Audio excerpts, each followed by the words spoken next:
It's new Phish season. I'm very happy about that. It's also new Dave Matthews Band season. I'm so sorry about that. Didn't I say, isn't Phish coming to Richmond or something like that, if I recall correctly? We have a fancy new amphitheater. I will be seeing Dave Matthews there next month, but I believe Phish is coming for a night if you wanted to drive into what is presently the seventh circle of hell. You're really selling it well. Why is it new Phish season and new Dave Matthews season? Is this when they spawn? Or I don't know. Summer tours, baby. Summer tours. All right, then. Well, there you go. Phish season and Dave Matthews season doesn't sound as good. It's like rabbit season, duck season. That's annoying, John, because as you're talking, the two of you are talking, I'm working on what will become the official show notes, and I'm trying to type Phish and Wabbit season, and then you made the joke on the show, so now it doesn't sound original. Great minds think alike, Casey. Anyways, well, if you want to come to the new Allianz, I don't know how do you pronounce this. I think they're like an insurance company or something like that. Isn't that like the trip insurance company? Yes, I believe that's right. Okay, am I supposed to be buying trip insurance when I go on trips? Because I haven't been. I mean, it's. I think are you talking about the thing where like if your flight gets canceled, you can get a refund or whatever? I mean that's what it purports. I've never actually tried to use it, but I don't. It's always like, do you want to check this box and spend even more money at the end for things that are reasonable to be covered that we really should cover without this thing, but we're not reasonable? I kind of reject that on principle, but like, should I be doing that? I mean, like if you're booking a trip and you're like, well, there's a good chance I might have to change my mind on this trip, but it's not a refundable ticket, I think that you might want to get the trip insurance. Well, but then it becomes squishy because a lot of trip insurance, it's very specific about the ways in which you can cancel and what constitutes. Well, it's like any insurance. They're going to do everything they can not to pay it out. So you have to read the fine print. But that's my understanding is always like, consider what do you think the odds are that you could change your mind about this trip, or that you could be sick, or that you could not have to go, or that something could go wrong in a way that otherwise you would lose your money. If the odds of that seems low, then just roll the dice, because it's probably, and also if it's, they try to get you by saying, oh, it's like $20. You're like, what's $20? But that's how they get the extra $20 from you. But it's usually like a few $100. Like yes. it can be a lot. Yeah, anything at that price, it's like, oh no, I'll just take the risk. It's like it's like doing Apple Care. It's like, well, you're gonna drop your computer once every 15 years, but if you don't pay for the Apple Care, you'll probably make it up. But if you drop your phone every single year, Casey, then maybe consider getting the Apple Care. I also like I don't usually like involving a third party company in these kind of warranties. It's like if it's through Apple, like if you're buying an iPhone in the Apple Store and you're getting a warranty through Apple, that at least tells you like they're probably not going to screw me too badly if I actually try to make a claim. Whereas like if it's one of these like third party companies that you get like at the end of an airline check-in, you're like like if I have to make a claim through them, is it going to be a crazy pain in the butt because they are not the airline? Yeah, absolutely, it will be. and like I've occasionally had to like cancel a flight, near last minute or whatever. And usually I just will call the airline and just ask, hey, what can you do for me here? And oftentimes, like, even if it wasn't officially refundable, they'll at least give me like a credit that I can use within a year or something like that, if you just ask. So I find like, I don't know, so far I have never had a situation where I got really screwed by not having travel insurance. I don't think I've ever paid for it either, but I do consider it each time it goes by. Someone is calling from inside John's house to point out that travel insurance can also be helpful for bigger trips, which is, I think we did it for our London trip last year, and covers more than just the plane tickets for international. It also covers medical costs, which is important because we're a backwards country and need to worry about these things. Yeah, there you go. No, I don't do a lot of international traveling, as you know. Yeah. Well, and that's also really important for people who fly to the U.S. who are not normally in the U.S. and therefore don't have U.S. medical insurance. Obviously, that's a different situation, but I think usually we can go other places, and their civilized systems will take care of us a little bit better than we take care of them. Additionally, John just made a joke, which is completely fair, about me constantly dropping my phones, and I will tell you that I have not had a case on my 16 Pro since I bought it. I have had a screen protector for the very first time. A screen protector? Well, I have had a screen protector on this phone at pretty much the entire time I've had it. I used the Belkin Ultra Glass 2 that you apply at the Apple Store, like the Apple people will do it. And I think I'm going to be receiving my fourth this week because I keep breaking them. I mean, the phone itself is fine. The screen is fine as far as I can tell. But apparently the Belkin Ultra Glass 2 screen protectors are made of hopes and dreams. So just I guess the screen protector is doing its job. It is in that regard, but I feel like I glance at this thing and the screen protector is like, screw it, I'm done, which is better than the screen saying that, but still. This explains why your screen is always scratched up, by the way. Like, we're like, what do you do guess? to your phone? You're like, I don't know. Well, now we put a sort of destructible layer on the screen and we see you're destroying it all the time. I mean, I really want to argue with you, but I can't. So fair enough. So every time the new iPhone is announced and they spend about 30 seconds talking about how amazingly strong the new glass is in the front, and every time we're like, I guess that means something to some people. Now we know it means it's for you. It's all for you. It's 100% for me. We have some administrivia to take care of. So here's the thing. Last month, we made an egregious error, and we forgot to point out a new member special on the immediately following episode after that member special. And we knew that as three reasonably intelligent human beings, we would 100%, reasonably intelligent human beings, of which two of us have a functioning memory, we knew without a doubt that we would not make that mistake again. And yet here I am saying to you, whoopsie-doopsies, we forgot to mention last week that there's a new member special, ATP Movie Club Sneakers, which is the 1992 movie, not about footwear, but about sneaking around. And it's a really, really fun, like caper movie. Or what's the word? It's a heist movie. Heist movie. Thank you. There we go. Heist movie. And the three of us watched it and had a conversation about it. And I really, really enjoyed it. I will tip my hat and say I freaking love this movie. So if you're looking for something pretty positive, I like to think, we obviously did critique the movie from time to time, but overall, I think we all enjoyed it. So you can check that out. If you're not a member, you can go to atp.fm/join, and I will remind you that you get not only this member special, but all of the other ones going back to the beginning, which at this point is something like 20 or 30 episodes, I think. And so there's the bootleg and all the other goodies. So you should definitely check that out. Especially if you're a younger person, have never heard of this movie, let alone seen it. It's worth watching the movie, like obviously before you listen to the member special, because it's, I'm not saying it's a cult classic, but it is lesser known. Obviously nerds know about it because it's a movie that actually focuses on computers and hacking a little bit, and those are pretty narrow interests. But if you've never even heard of this movie, go find it. Sneakers, 1992. Watch it and then listen to the podcast. Yep. Yeah, and I gotta say, the movie was a lot better than I expected it to be. Yeah, like you definitely do not think a movie from the 90s about computer hacking you think it's going to be like, oh, we'll just laugh at it. It's such a dumb movie. But this somehow manages to avoid all of that. You'll hear what we have to say about it. Yep. And then finally, we have one last piece of administrivia. John, would you tell me about what's going on with the ATP store, please? So we had our ATP merch sale before WWDC. One of our items, unfortunately, was discontinued by the manufacturer. That is our ATP Performance shirt, which is the shirt that doesn't stick to your body when you sweat. That's Casey's description of it. Yeah, think of it as like Under Armour-esque. It's not literally Under Armour, but very, very similar. It's actually made by Adidas. Anyway, they discontinued our shirt, and so we had a problem filling all of those orders. Everybody who ordered one of those performance shirts was given an option. They could either get a refund or they could pick the shirt in a different color. And so everyone who did order the shirt has now made that choice. The way we accommodated that was like, oh no, they've discontinued our shirt. We just bought like, not all the rest of the shirts they had, but we bought a whole bunch of shirts up front so that when we went through the process of like, hey, going back and forth with everybody who ordered that shirt to see what they wanted, we had lots of choices for them. Because if we had just said, oh, for each person, I'll email them and say, hey, the shirt you ordered, we can't give it to you. Do you want a refund or do you want it in a different color? And you go back and forth. When they say, oh, no, I'll take a black one instead of a red one.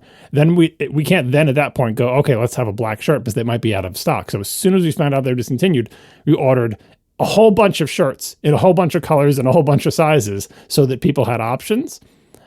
What that means is we have a whole bunch of leftover shirts. So if you want an ATP Performance shirt in one of the colors that we still have left and one of the sizes we still have left, they are priced to move. They are. We're trying to sell through the inventory that we bought to help people do exchanges. Everyone has now done their exchanges, so everyone has been taken care of. But we have at least one shirt in every size from small to 2X because that is the range of the shirts that were ordered. And we have, I think, at least one of every color. And like I said, they are available at a discount, atp.fm/store if you want an ATP Performance shirt. If you already got one and want to get a second one for cheaper, you can do that. And by the way, the mugs are still there, believe it or not. They're also priced to move. We no longer care if we make any money on these mugs. We just want to get rid of them. They have been price reduced It's a fire sale. ATP.fm/store. Again, these are like the Adidas shirts, performance shirts, and the mugs. These are exactly the same ones that we sell in like the time limited sales. Everything else on the store page is like the on demand stuff, with printing that's not as good, that you shouldn't buy unless you desperately want one of those things. But the mugs and the performance shirts, same quality you get in our regular sales, lower price. Go, go, go. Now.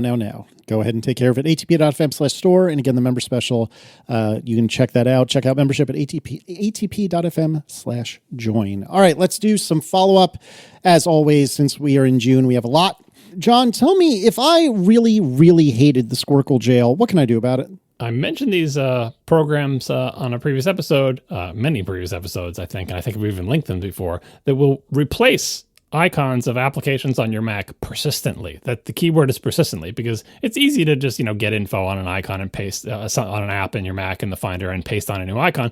But then when the app runs an auto updater or gets automatically updated from the Mac App Store, your custom icon is gone. And it's annoying to have to repaste it over and over again. You make this little folder full of icons, and every time it happens, whatever. There are programs that will do this for you. They will watch the applications that you customize, and when the applications are updated, they will swap back in the icon. They'll do it so fast that when an app auto updates itself and relaunches, the custom icon will already be there. You won't even have to quit it and relaunch it one more time to get it.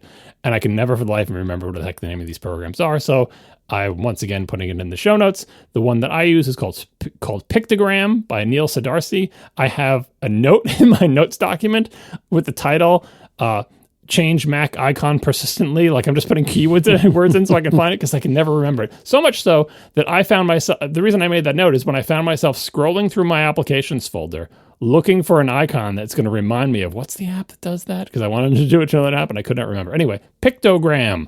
We'll put a link to that one. And the second one that's a little bit newer is called, it's like the word replace and the word icon stuck together with the E removed. Replace icon. I don't know how to pronounce it, but anyway, Replacicon. Replacicon. REPLACION.app. We'll put a link to that one in the show notes as well. Have not used it, but two applications that you can use to jailbreak your icons if Squircle Jail still exists when Tahoe ships. Excellent. And tell me about Tahoe Beta 2 icons, please. Yeah, so Tahoe Beta 2 is out. The big news is that they reversed the colors in the Finder icon. It still looks the same as it did before, but now the blue is on the left and the lighter color is on the right. Still has the border. That's bad. The dark mode one is a little baffling, because in the dark mode one, they made the left eye blue and the right eye black, and then the smile is half blue and half black with a fade between it. Yeah, I really don't like that. Not great. As we pointed out on the last show, and as more people keep doing, like Louis Mantilla did one, if you just take the existing Finder icon and make it glass, there's nothing wrong with it.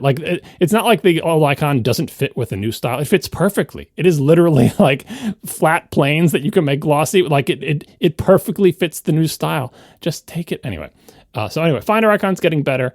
They still haven't done the obvious thing. It's kind of like iPadOS. We'll have to wait 15 years, which is just take the existing icon and make it out of glass. It's so easy to do. You can do it yourself with Icon Composer. I mean, Louis Mantilla, granted, is a designer who used to make icons for Apple, so maybe they're, let's say, overpowered for this particular task. But still, anybody can do it.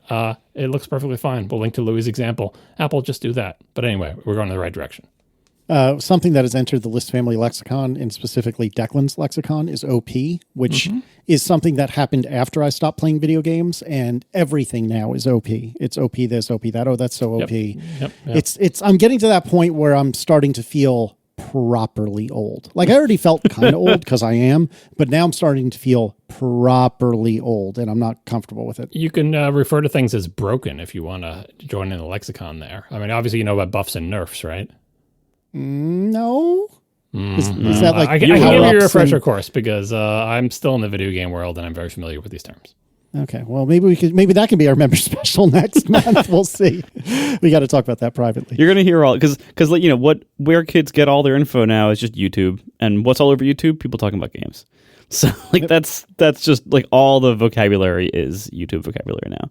But what you can do though, because we are the dads, it is our job to be uncool to them. If we try to use their terminology, they hate it. So the best thing we can do is go all the way ridiculous and intentionally misuse it. You can be like, man, that salad is so op. Or you could tell them another dad thing you can do is say, back in my day, before OP meant overpowered, it used to mean original poster. When you refer back to the person who originally wrote something that you're responding to. Mm-hmm. They love hearing about that history. It's fascinating to them. Mm-hmm. Yeah, they're like, please tell me more ancient history about when you were young. Ancient history of the web, which for us is like 2 years ago. Yeah. It seems like it's 2 years ago. Yep. Well, let me tell you, John, there are some new settings that are in Tahoe Beta 2 that are definitely OP. You want to tell me about them? I don't think they are OP, actually. They're kind of mid. There is a new setting in settings in Tahoe Beta 2 in the menu bar. I don't know what we call them. We used to call them preference panes, whatever. In the menu bar setting, which is surprising to me, first of all, because system settings is so weirdly organized that I fully expected to find this I expected to find it like either in accessibility or in like appearance or in desktop and documents, but it was actually in the menu bar system settings thing. And that item is show menu bar background, and it's a toggle switch. It's off by default. If you turn it on, it gives the menu bar a background. Is that background opaque? No, it's not. It's tinted. But progress. Now there's an option to show something there. I feel like if for people who want that option, they probably want like a full-fledged, stronger background instead of this tinted one. But so far, again, moving in the right direction. Option for a menu bar background, even if it is still not particularly opaque. I am very happy about that. Oh, and one more thing about Beta 2. When we all got it and installed it and launched Safari, there was like ugly black underlines underneath all the tabs. That's a bug. It's mentioned in the release notes. Don't flip out. That's not how tabs are supposed to look. Tabs are still low contrast and terrible. They haven't fixed them, but in Safari, they have fully black underlines under the inactive tabs, which is just a plain bug. I mean, on the other hand, it does help me find the active tab more because yes, it does. there is no contrast. Even like on a MacBook Pro, like HDR, perfectly calibrated screen, the difference in color between the current tab and the inactive tabs it's like 1% RGB value. Like it's so tiny. Yeah, it's visible if you have really good vision. But it's invisible. Like I said, it's invisible on the MacBook Air screen. It is visible on a very expensive screen. But just because it's visible if you concentrate doesn't mean it is sufficiently visible.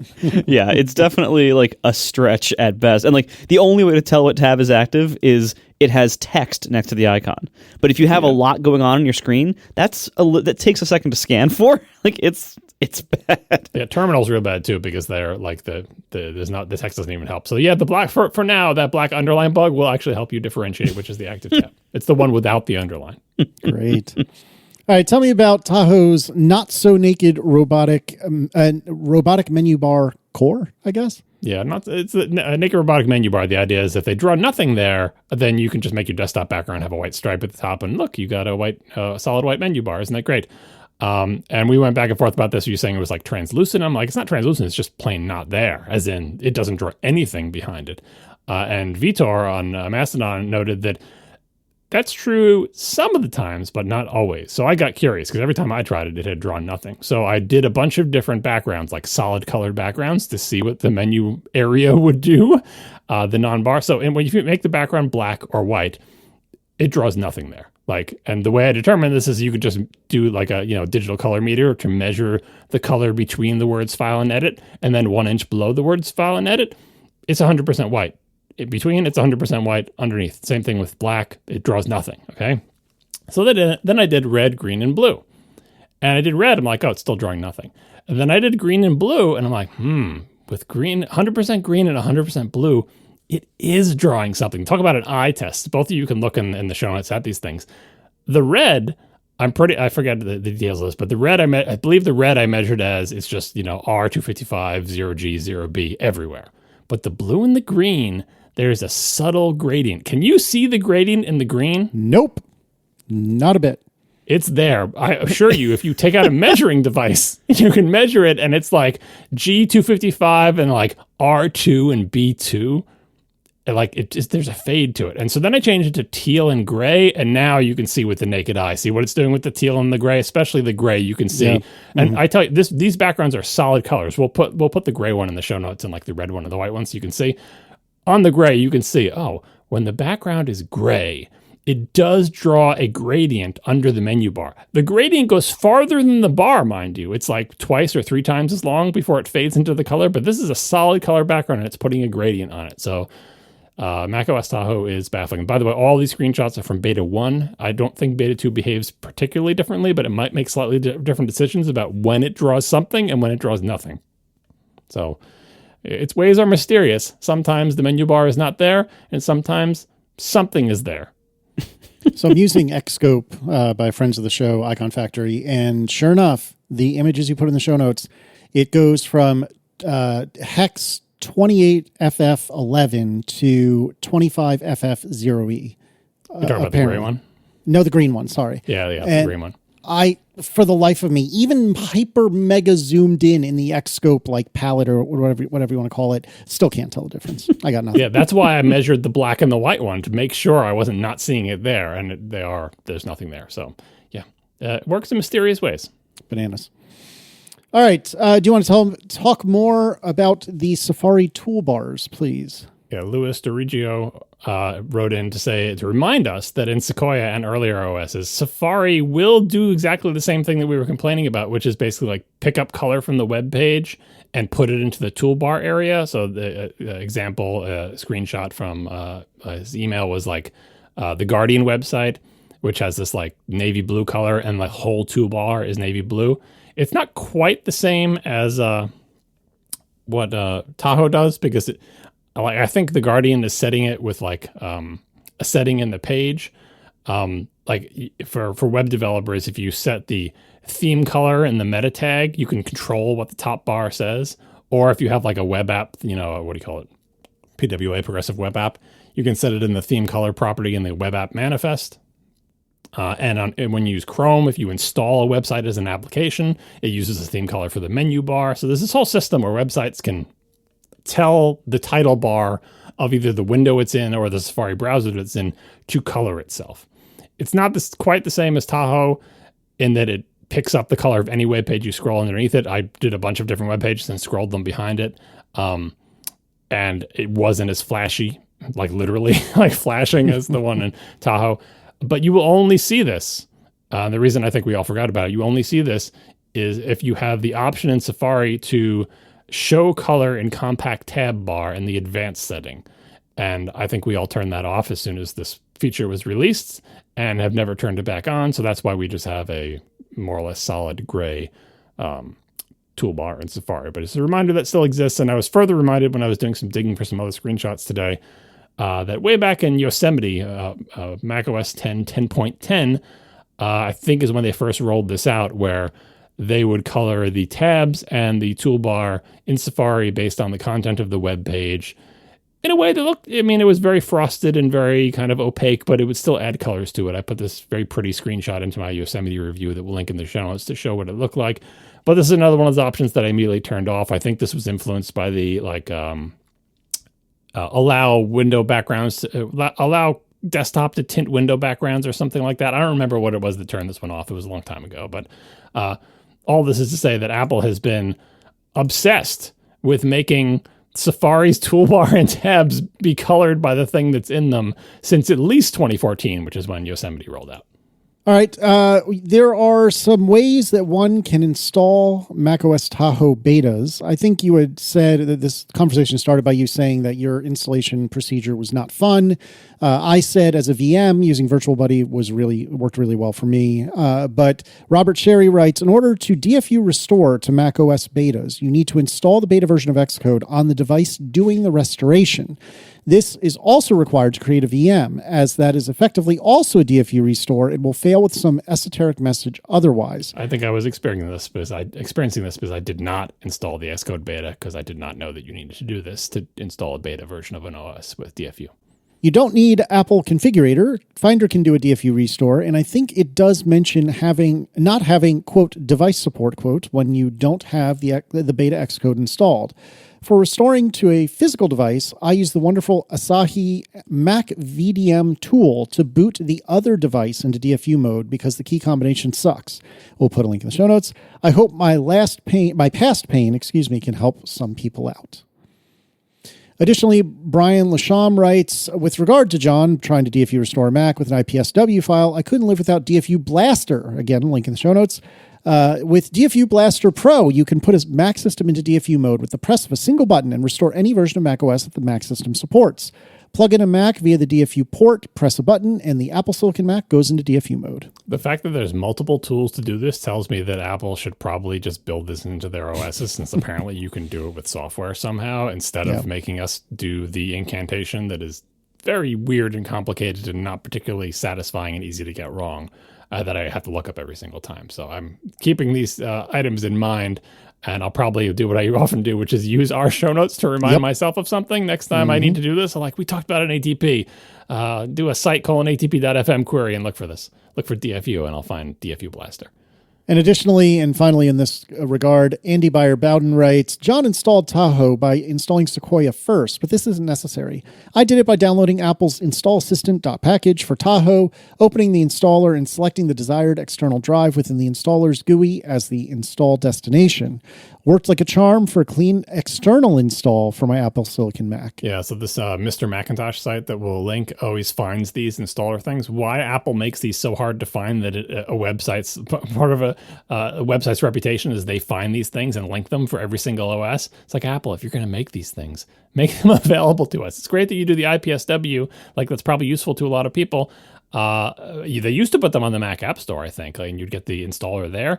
But yeah, this install assistant.pkg really would have helped out. I think they don't appear, like the second the beta is available on like developer.apple.com, I think the install assistant.pkg things, they either take a while to appear or it takes a while for the Mr. Macintosh website to find them. But either way, this is definitely the easiest option. No DFU restore. It's just a .pkg file that you run, point at an external disk, and it installs. Too late for me, but hopefully this helps other people. We are sponsored this episode by Notion, the best AI tool for work. Notion AI is all-in-one AI, powered by your work and all in one place. It automatically captures meeting notes, instantly finds the exact content you need, drafts detailed docs for you, and lets you chat with the best AI models. Notion AI just became twice as powerful for teams, making it the best AI tool for work. Now, you heard me in the past talk about the AI meeting notes feature, perfect meeting memory every time. This time, I'm going to talk to you about enterprise search. Notion AI now has powerful search across your entire workspace. You can use a few keywords like traditional search, or you can ask an open-ended question for a single powerful search experience across all of your connected tools. And you get a quick summary, of course, from AI of the results that you get. You search across all the apps. Notion AI can find everything you need, whether it's in SharePoint, OneDrive, Microsoft Teams, Gmail, Google Drive, Linear, GitHub, Jira, Salesforce, even Zendesk coming soon. And of course, this list is always getting longer as they're constantly building out new support for new tools. They also search within your PDFs, so across your entire Notion workspace. But of course, this is all backed by proper internal permissions, so you can only search what you're allowed to see. And this gives you powerful abilities to see things like, you can have verified pages where Notion docs can be verified by a colleague as accurate and up to date. These will rank higher in search results so people can trust the info they find. You can preserve proper institutional knowledge by making search great, making every decision to idea and insight accessible to the entire team. This is so powerful, and it's backed by top AI models built right into Notion. And you can choose the best model for the task, whether it's GPT 4.1, Claude 3.7 Sonnet, and whatever else keeps coming out. You can chat with them directly in Notion without a separate subscription, and this is a great platform to do your best work. Check out Notion, the best AI tool for work, right now at notion.com/ATP. That's all lowercase letters, notion.com/ATP, to try the powerful all-in-one Notion AI today. And when you use our link, you're supporting our show, notion.com/ATP. Thanks to Notion for sponsoring our show. All right, let's talk iOS 26. There's apparently more frosting. Anilian writes, it seems to me like they've turned up the opacity and the frostiness in Beta 2 on the liquid glass toolbars. Seems especially improved in cases where the toolbars hover over images like in Safari, Podcast, or Music. These were completely unreadable in Beta 1. So there's two screenshots here. I hope these are in the post by Nilian, showing Control Center in iOS, and iOS Beta 1 and Beta 2. And you can see the difference, right? So in Beta 1, the background shows through more strongly, less blurred, it's less frosted, right? And Beta 2 is an improvement. But I was looking at this and I was thinking, okay, we're looking at this. First of all, we're looking at Beta 1 versus Beta 2, and we can see, okay, we're going in the right direction. Things are improving, like they're adjusting stuff, right? And we're also looking at this from a perspective where we know that liquid glass is a redesign, and we know what it's supposed to be doing, and we know what Control Center looks like. But I looked at the Beta 2 screenshot a little bit longer, and I said, you know what? If they ship something like Beta 2, and someone who doesn't know anything about liquid glass or any of this stuff saw that screen, someone in my life, let's say, someone I'm related to, and saw this, do you know what they would say to me? They would say to me, why is that button red? Why is that one green? Does that mean it's on? Oh, yeah. Mm-hmm. Because a bunch of the buttons in Control Center now look like they are colored. And they'd be saying like, imagine it's a controller they knew, because they don't know that's a screen recording button. They don't know that's a dark mode or whatever. They'd say like, my whatever button is red for some reason. I'm like, what do you mean it's red? Like in the pull down thing, the button is red and I can't make it not red, but some of them are green. Why? And it's like, the answer is behind that is an icon on your home screen that's red. Mm-hmm. And it is fully making these buttons look like they are colored buttons. I'm not saying it's not an improvement, because if you look at the Beta 1 one, it's like half red, but at least that looks more like something is showing through. This just looks like, hey, something behind me is red, so I'm going to fully show myself as red, but then battery's going to show itself as yellow. So they've still got some work to do. And I'm not sure what the solution is other than just essentially drain more of the color out of this. But this, for all the world, looks like some buttons in Control Center are colored. I think when people actually use it, I think the motion of everything will get people very quickly accustomed to the idea that this is a layer on top of stuff. And so I don't actually expect that color effect to be like a big confusing thing for people. I mean, the legibility of things, that's going to be a problem, because like as I keep mentioning, like when you scroll content under the liquid glass material of various colors, it is jarring and it is hard to read in many conditions. The shifts from light to dark are still pretty jarring and don't really help things. But this particular concern about like the Control Center being confusing to people, I don't think it'll be confusing. I think they'll figure it out very quickly that these are just the things behind it. So the advantage of things like scrolling behind is that they scroll and move, so you see that it's changing. But if you pull down Control Center on the home screen, like nothing is changing behind it. I don't think it will stop them from using it, but I think a lot of people might be wondering, I just wonder why that button is always red in Control Center. It was never red before, especially if like they only have one home screen or they're mainly on a particular home screen. They pull it down a lot. They'll just think the button turned red for some reason. It's not going to be that big of a deal, but I can just hear people in my life saying to me, why is that button? Like my mom makes a list of like things that she wants me to look at on her devices when she comes visit and stuff. This would be on the list fully. She'd be like, this button turned red recently. Why? You know what? When this comes out to the public, report back on this, because I think it's not going to happen. I think the motion of it coming in and out demonstrates well enough to people. Oh, it's just clear. Like again, there's other issues with the design, but I don't think that's going to be one of them. And this is Beta 2, so we don't know what Beta 3 is going to look like, so on and so forth. So the point is they are making adjustments, and it is going in the right direction. Yeah, I mean, because like obviously, like they want things to look fresh and new.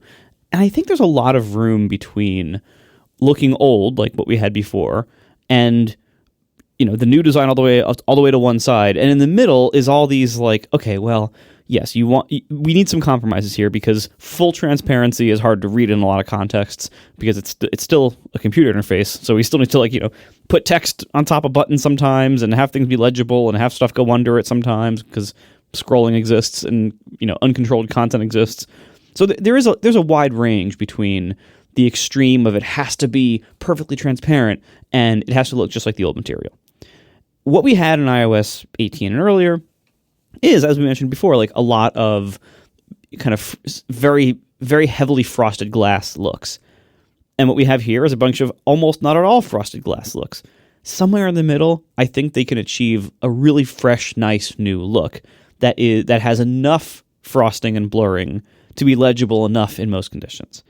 They are getting closer to that with these tweaks, but a lot of the things are still not tweaked. Like the tab bar, which I think is one of the most egregious examples. This is like the controls at the bottom of the music app, anything with like the different sectioned buttons at the bottom.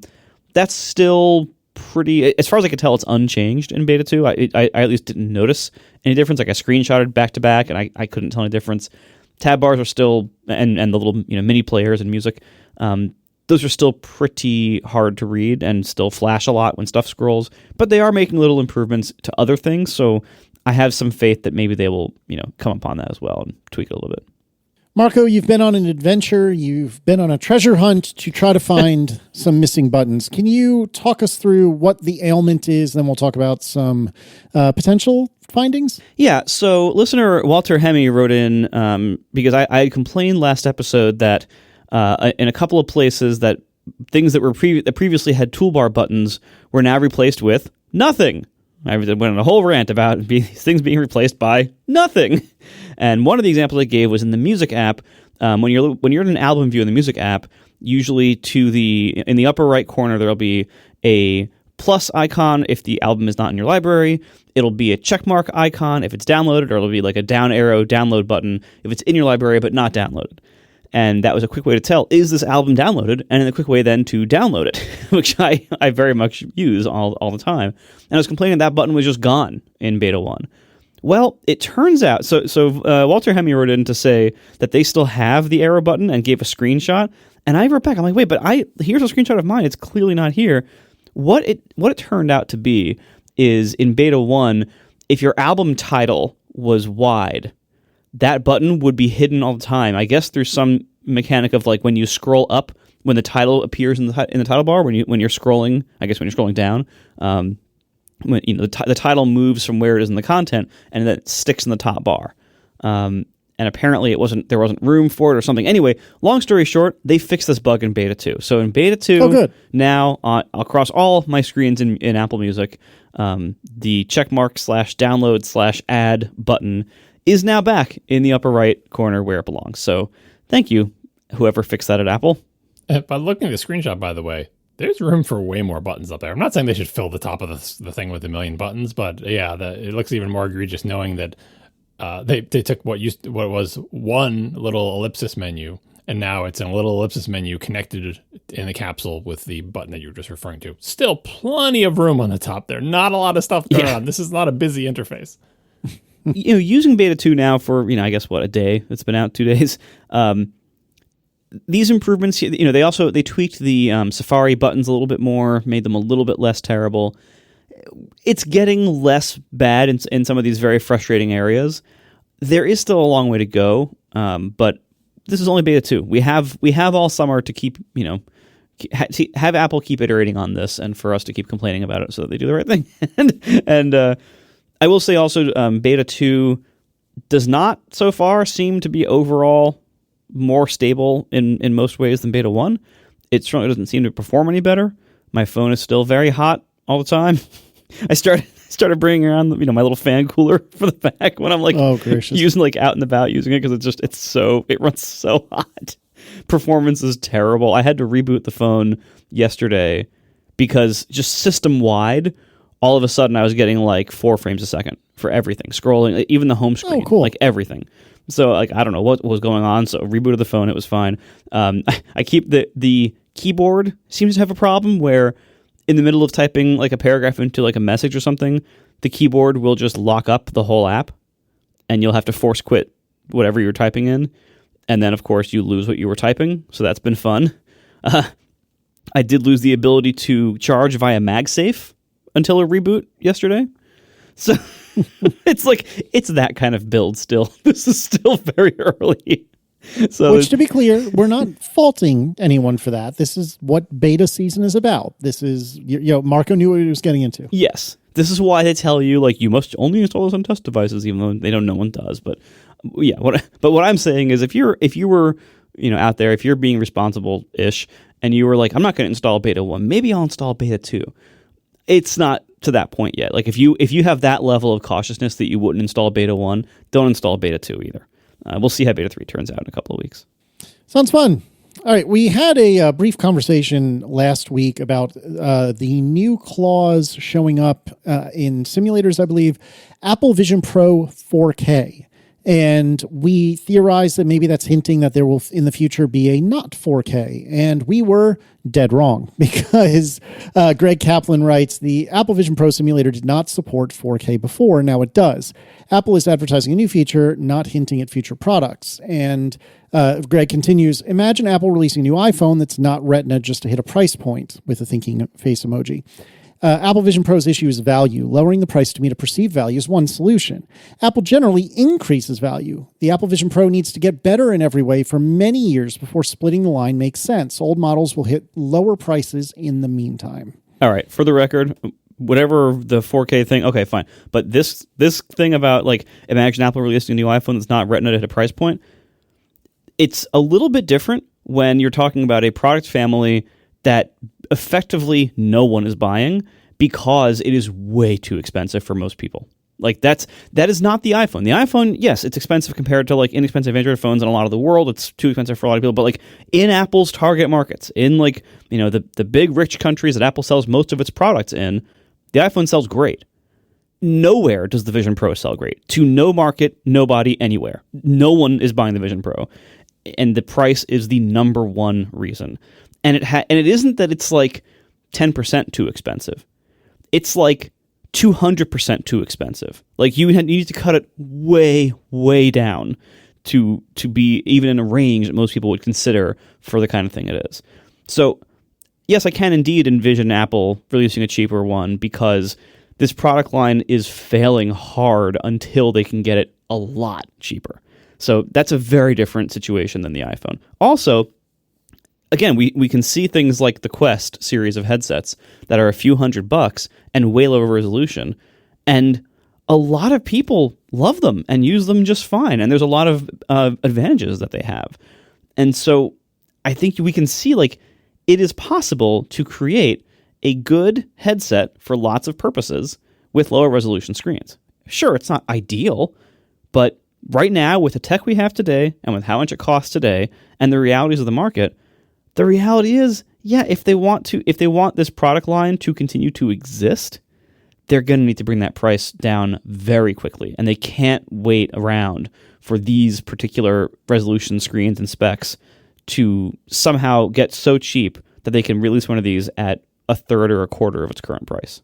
I continue to hope that they don't lower the resolution. I'm not predicting what they will do, just my hope. I think they can wait. I think they can wait it out and just continue to sell not a lot of these until the prices come down where they can get the current resolution or better in a lower price thing. That's going to be years maybe, but that is my preferred strategy. We'll see what Apple actually does. Yeah. And then just a little bit of final follow-up with regard, well, both in general and with regard to this topic.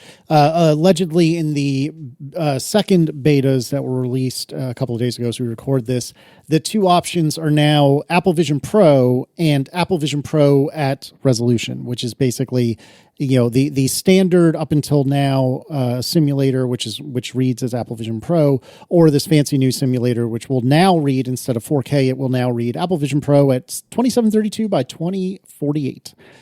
So there you go. Yeah, that definitely makes it much clearer that this is not a product designation, but is in fact just a readout of statistics about the way the simulator is running. It doesn't roll off the tongue as well, but it prevents people like us. Even Microsoft would not make a product called Microsoft something 2732 x 2040. You sure about that? Speaking of 2048, I heard some kid recently say that their favorite game is 2048, and I just died a little inside. Oh no, that was the Threes clone, wasn't it? Yes. Oh, that one. Yes, people. Yeah, I felt like saying, you know, like, I thought I'm not going to say, you know what 2048 is. You know where that comes from? Oh, those were the days. Have you heard of a little game called Threes? I guess not. But that's like the reality. Like, that was such a sobering story to so many developers. But like the reality is, like, yeah, things like ideas get copied, and free usually wins over paid. Like believe me, in a similar era, I had a paid app with big free competition, and I learned that lesson too. It sucked, but that's the market, you know. And in the market of ideas, no one cares who did it first. No one cares who ripped off who. And no one cares who's doing it better, because Threes is a better app, but that doesn't matter either. Totally. But yeah, exactly. Like that doesn't matter. Like, no one cares if you invented something first except you. No one cares if you do something better except you. Look, I mean, I do the same thing now, like with Overcast. Like, a lot of my audio features, I was like the first one to do something, or I was one of the first ones, or I did it in a new way or something. And who even knows that? No one. And who cares? I do, but no one else does. So you got to do that stuff for yourself, not the market. We We are sponsored this episode by DeleteMe. DeleteMe makes it easy, quick, and safe to remove your personal data from hundreds of data brokers online at a time when surveillance and data breaches are common enough to make everyone vulnerable. So here's, if you go and search for your name on the web, you're going to find a whole bunch of websites that give anybody quick access to your full name, your family members' names, your home address, your phone number, their phone numbers. It's kind of messed up and creepy. And so the reason they're doing this is that there's all these data brokers out there who buy and sell your data. What DeleteMe does, DeleteMe knows your privacy is worth protecting. So you sign up for DeleteMe, you give them the information that you want deleted, and their experts will take it from there. You're done at that point. And then what they will do is they will go to hundreds of data brokers and will file opt-outs and takedowns to get your information deleted from their databases. And this just makes your stuff show up in way fewer places online. They will send you regular personalized reports showing what they found, where, and what they were able to remove. And this is always working for you, not just a one-time thing. They're constantly monitoring and removing information from new places wherever it pops up that you don't want out there on the internet. So it's a great service. Check it out if you want something like this. I was looking around for something like this a few years back, and before they were a sponsor, I went and found DeleteMe, and I signed up, and I did it, and it was great. Take control of your data and keep your private life private by signing up for DeleteMe, now at a special discount for our listeners. Get 20% off your DeleteMe plan when you go to joindeleteme.com/ATP and use promo code ATP at checkout. The only way to get 20% off is to go to joindeleteme.com/ATP, enter code ATP at checkout. That's joindeleteme.com/ATP, code ATP. DeleteMe does all the hard work of wiping you and your family's personal information from data broker websites. Thank you so much to DeleteMe for sponsoring our show. We're going to get cranky for a second, so if that's not your bag, that's fine. I'm trying to be more positive in general, and sometimes I'm succeeding, sometimes I'm not. You're predicting all of our responses to this. You don't know what we're going to say about this first item. Sure, John. Okay, sure. Apparently, from Joaquim, I think, forgive me if I'm pronouncing that incorrectly, but they write, when uploading a sysdiagnose or probably any other attachments to feedback, you get the usual privacy notice that there is likely a lot of private and other sensitive info in those log files. So, you're making a bug report to Apple, it'll capture what they call sysdiagnose, which is, a bunch of information about the system that you were using. And, you might have attachments or whatever, and you're uploading this to Apple as a part of a bug report. It's not a great feeling, but I mostly trust the folks at Apple to treat it with respect, and I trust the logging system to redact the most serious bits. However, when filing with feedback today, this was a couple of weeks ago, I think, I noticed a new addition to the privacy notice. Quote, by submitting, you, blah, blah, blah, blah, blah, agree that Apple may use your submission to train Apple intelligence models and other machine learning models. I'm sorry, what?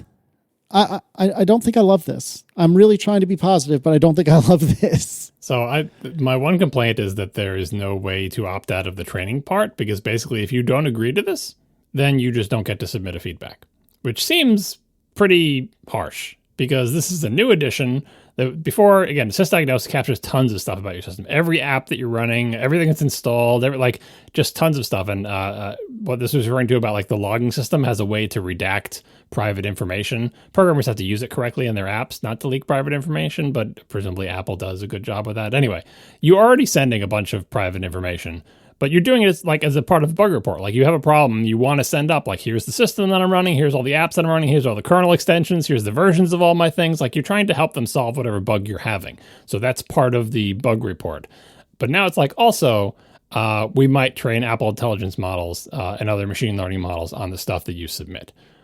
And there's no way to say, okay, I'll do the submission, but please don't train your models on it. Because I feel like training the models doesn't really have anything to do with addressing whatever bug. The sysdiagnose stuff does have to do with the bug. It's telling, Apple potentially how to reproduce the bug or what's involved in, crash reports, logs, stuff like that, right? But the training the models, that's a whole separate thing. It's okay, maybe that's the thing they want to do, and it's great that they're telling us about it, but they should be asking us, hey, do you want to submit the thing anyway, but also tell us not to train? And that's not an option, and that's crappy. And that, I think, is actually my only complaint about this, that it's basically don't submit feedback at all or allow us to train. I understand why people don't like it. And this is one of those things where I think a lot of people will blindly click through this and not think about it, but I'll try to give people something to think about. A lot of the ongoing court cases, some of which we're about to touch on, involve people saying, oh, you trained on, my book, or the New York Times says you trained on our articles. And the reason I know that is if I ask a question in a certain way, I see paragraphs from my book spit back at me. I see paragraphs from a New York Times article spit back at me, either almost verbatim or 100% verbatim. And so it's like, so I can tell you trained on my stuff because look, I can get it out of your thing if I ask the right question. This is true of your source code too. If you submit stuff in a feedback and they train their model on it, first of all, we don't have no idea what they're training because they don't say. But let's say they're training Swift Assist or one of those things that helps you in Xcode. It could be that someone somewhere types something and it like auto-completes to a paragraph of code that you wrote.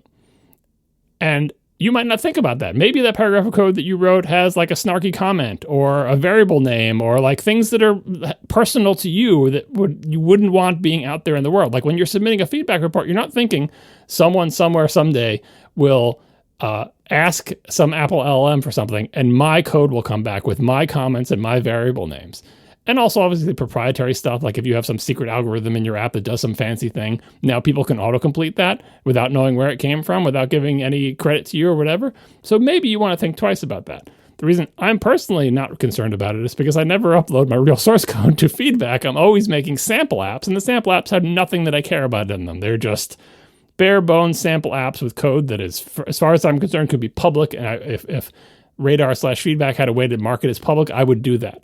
But that's not true of everybody. If you're like Adobe and you're like, we're having a problem in some part of Photoshop and you upload that portion of Photoshop, I don't think Adobe wants someone auto-completing their like filter kernel in some Xcode project a year from now because Apple trained on it. And the final thing that I'll note is in a lot of these, like, oh, by the way, we might train your stuff. We might train machine learning on your stuff. This cycle has happened multiple times already with other companies.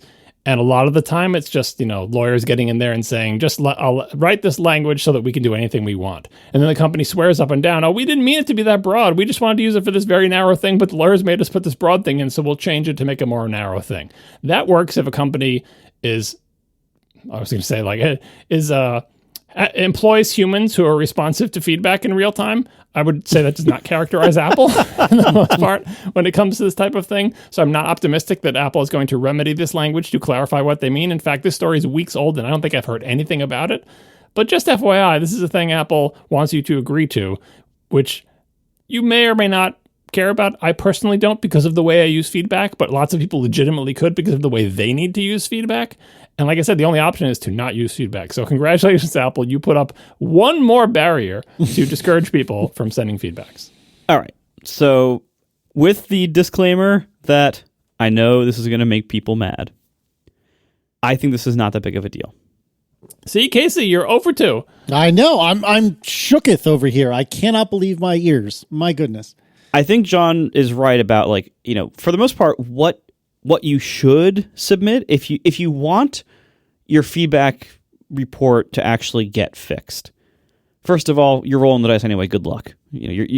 Odds are you're wasting your time. But if any human being ever actually looks at it, which is, again, very unlikely, what you need to attach to it is a very, very simple sample project that doesn't really contain any of your code. It's just like, here is me using this API in this way, and when I do these 4 lines of code, it doesn't work. Like, that's the kind of thing that they will actually respond to. It should fit on one screen. Yeah, like if you're like uploading your actual source code to your actual functioning app of thousands of lines at least of code, like that's probably not going to even get your bug fixed because it's too complex. And if you can't figure out a very small amount of code that shows the problem, they won't even bother looking at it either.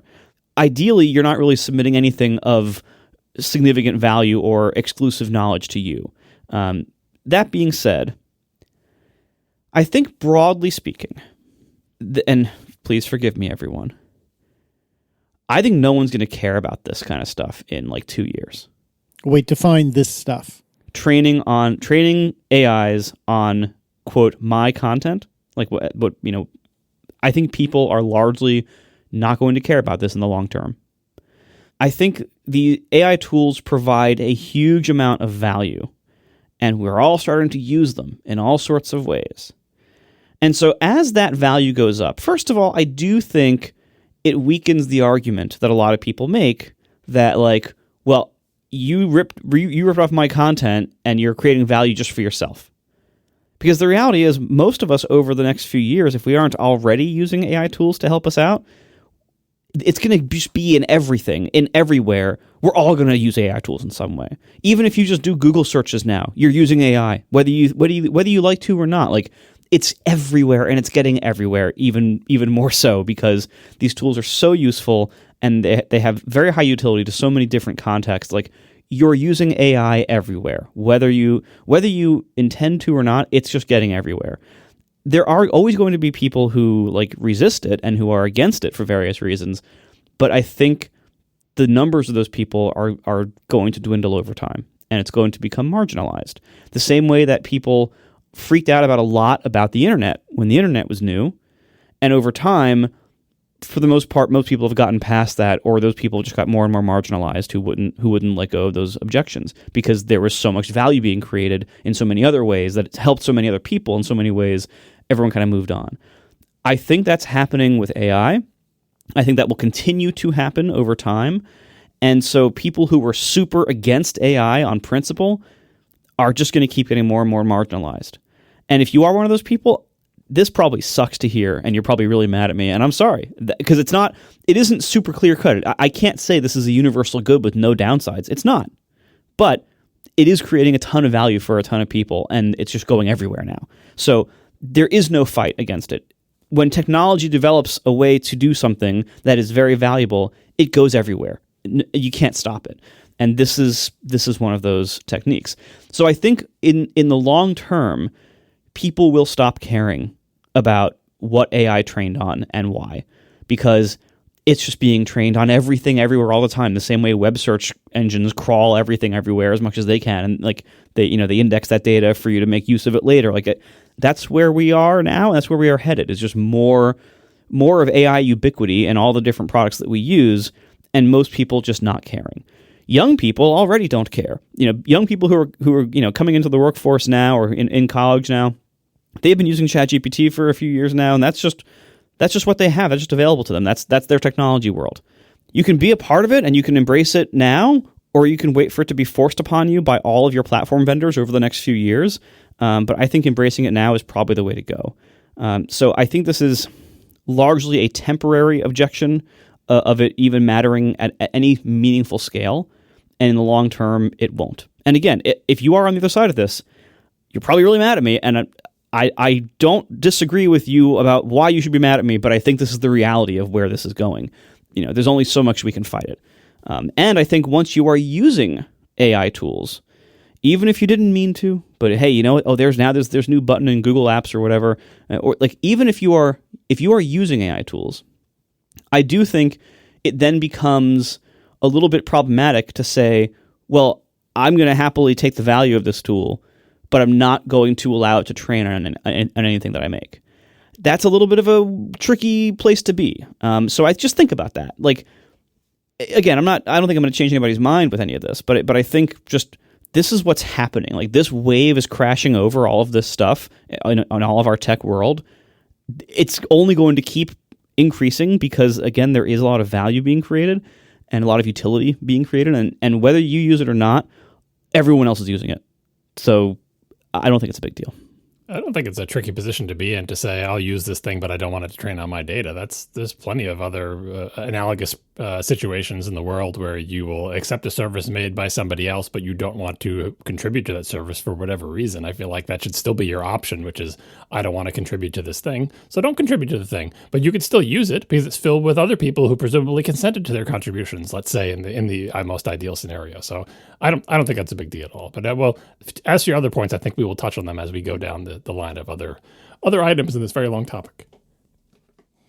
I'm stunned, and I think I mostly agree with you guys, but I think the thing that chaps my bottom the most is that basically, hey, you've done all this free work for us, but we would like to use the things you send us to do more free labor. Okay, thanks. I mean, look, there's lots of reasons to be mad at Apple for the terrible feedback system that just in every possible way, they dump the entire cost on us in every way.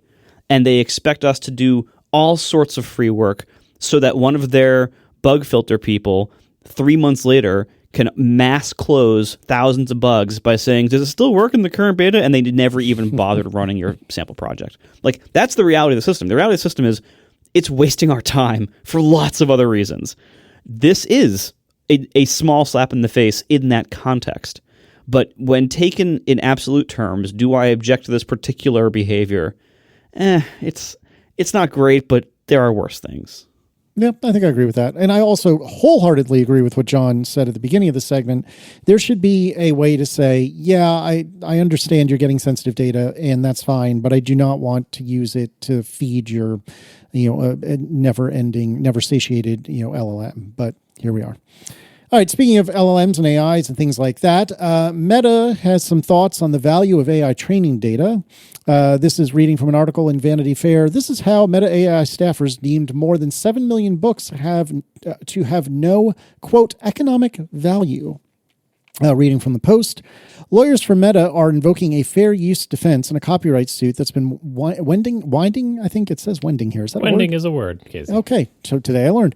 Wending its way, not winding, folks. I didn't know either. See, thank you. Okay. Wending its way through the Northern District of California legal system for nearly 2 years. The reams of confidential Meta communications, newly in the public record as exhibits for the plaintiffs, offers an unprecedented look at the internal maneuverings behind the company's decision to train its model on a database containing more than 7 million pirated books. Meta's attorneys argue that under precedent, it does not matter whether Meta downloaded datasets containing pirated books from a third party who lacked authorization to distribute them or borrowed used books from the library and scanned them by hand to achieve the same result.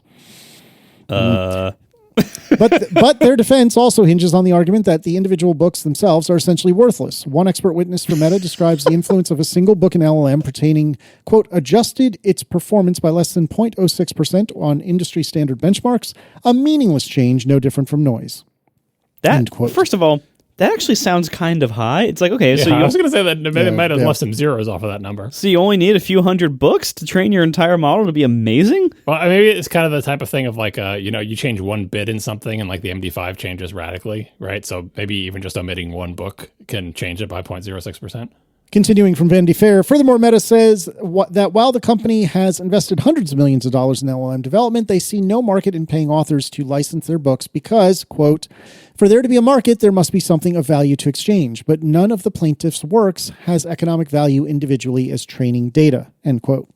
An argument essential to fair use, but that also sounds like a scaled-up version of a scenario in which the New York Philharmonic Board argues against paying individual members of the orchestra because the organization spent a lot of money on the upkeep of the David Geffen Hall. And also, a solo bassoon cannot play every part in The Rite of Spring. I love this quote that I bolded it here in the notes is saying, that, in order for there to be a market, there must be something of value to exchange, but none of the plaintiff's works has economic value individually as training data. They're basically saying, all the books in the world are worth billions of dollars to our company, but your one book is worth zero. So if we add up billions of zeros, we get billions of dollars of value. It's an interesting math trick to say, well, our product is worthless without your data, but your data is also worthless. But if we add up all the worthless data in the world, it equals billions and billions of dollars worth of value. So good luck to their lawyers about this. Like, I get what they're saying. They're like, well, what is one book? Like, what they're basically making the argument is like, look, if we had to pay for all these books, it would cost us so much money. There's lots of other articles you'll find here of similar things. So basically saying, if we had to pay for the data that we train AIs on, it would bankrupt us and you couldn't have AI. So obviously we can't do that. It's like, if I had to pay for all of the Ferraris in the world, I couldn't have all these Ferraris. So obviously we can't do that. You should just give them to me for free. But anyway, they're literally making the argument in court. Your one book is worth $0. I'm just rounding now. It's worth $0. And it's like, okay, great. Well, so if these things are worthless, we'll just take all of them away. It's like, well, if you take them all away, we don't have a product. So we can't have that. But we're just saying your one book is worth $0. I mean, it's like any kind of collective bargaining. Any individual worker is worthless, but if you unionize, suddenly the workers en masse have value, and now you have to negotiate with them. So, I mean, people will make all sorts of arguments in court cases. This one I don't think has wrapped up yet, although this is an older article. But yeah, this is one way to go, which is to say we need your stuff, but we don't want to pay for it because we had to pay for it to be expensive and your stuff is worthless anyway. What a crazy argument. Like, despite what I just said about defending the value of AI, like, I mean, Meta's a terrible company. They just do ridiculously unethical, terrible things all the time. And this is a terrible argument. This is like saying, we don't think that... I mean, it's basically the Napster argument. It's like, we think you are overpriced, therefore we will take it for free, and that is reasonable. It's great that you brought that up, because that is the first thing that sprung to mind when you were saying before how it's like, well, there's no fighting this because it's just going to happen. I feel like it's very much like the Napster days, where it's like suddenly we have the technology to copy music everywhere for free. And it's like, look, there's no fighting that. You can't stop this technology. Everyone's going to be able to do it. And I think all these court cases, as terrible as they may be as a way to get to this, all these court cases and thoughts around it gets back to what I said very early on this topic months ago. We need to come up with some kind of economic system that incorporates the new technology, like acknowledges its existence and that it's going to be there, but nevertheless gives us some kind of path forward. And the advent of Napster and MP3s or whatever essentially decimated the recording industry as it existed. But today, people still pay money for music. Spotify is terrible. Record labels are terrible. Artists get paid less. They have to go on tour and sell t-shirts, blah, blah, blah. But what didn't happen is now all music is free forever for everybody. That's not a thing that happened. It is more free than it used to be.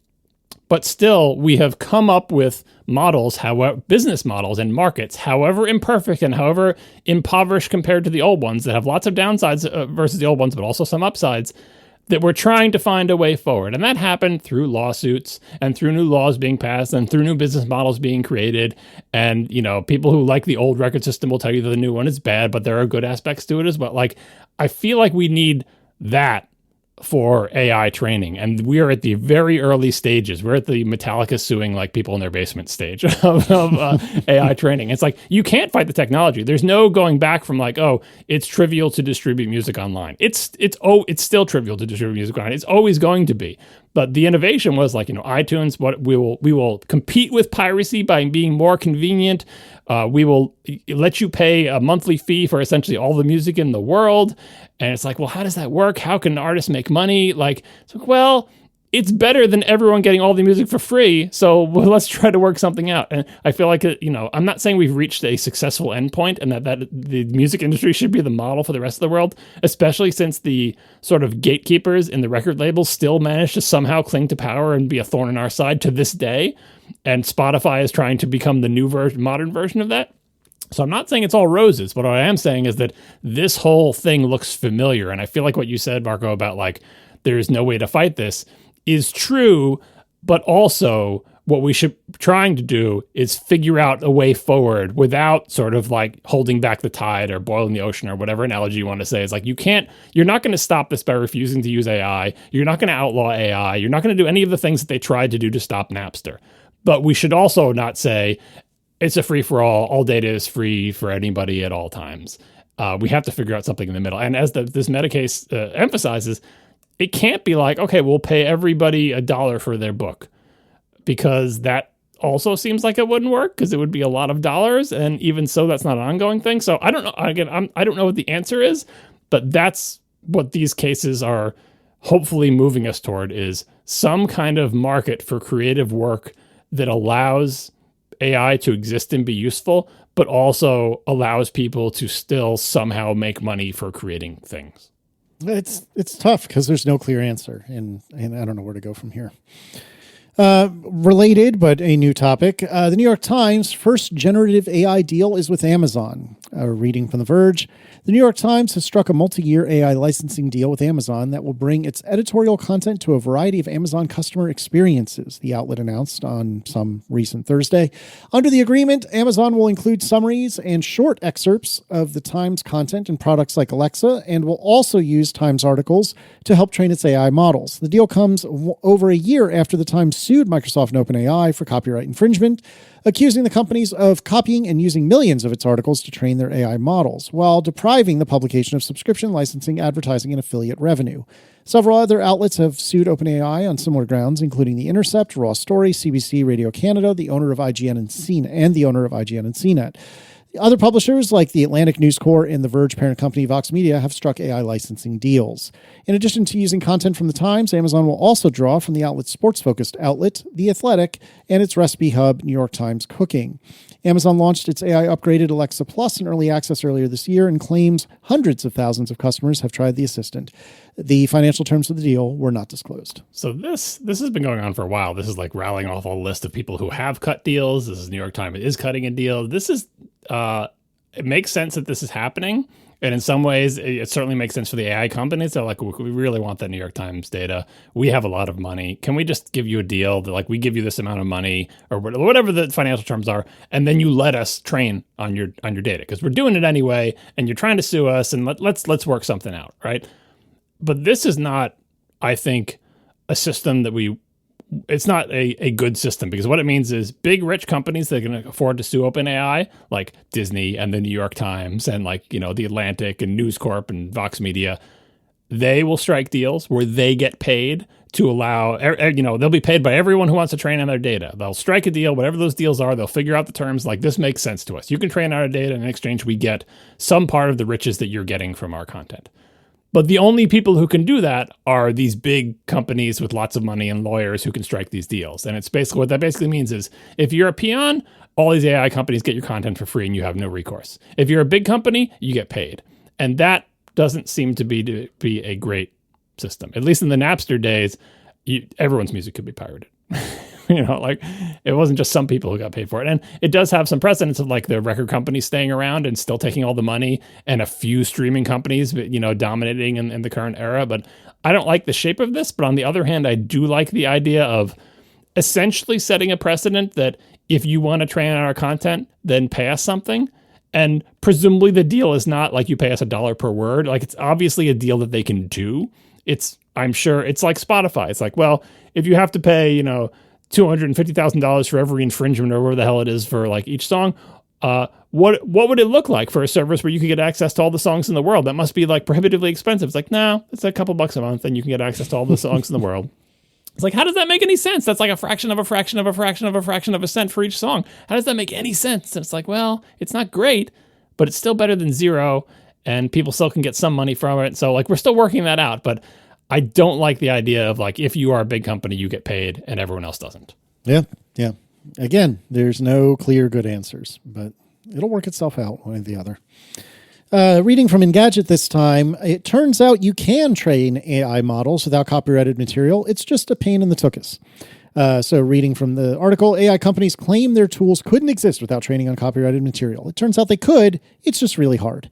To prove it, AI researchers trained a new model that's less powerful but much more ethical. That's because the LLM's dataset uses only public domain and openly licensed material. The paper, via the Washington Post, was a collaboration between 14 different institutions.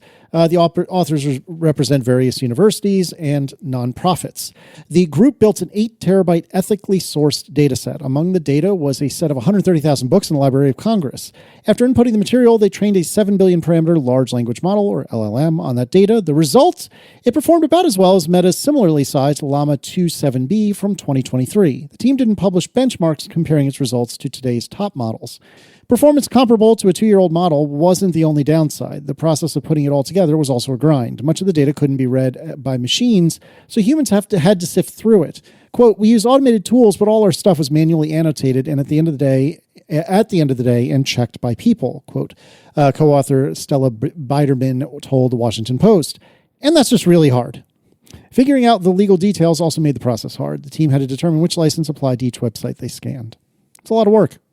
Yeah, so, I mean, this is about, text training on books and things that are publicly available. I think Adobe has already shown that you can make a useful, viable product because without training on essentially stolen data, because according to Adobe, all of their Photoshop AI image generation features are trained on content that Adobe already owns or licensed.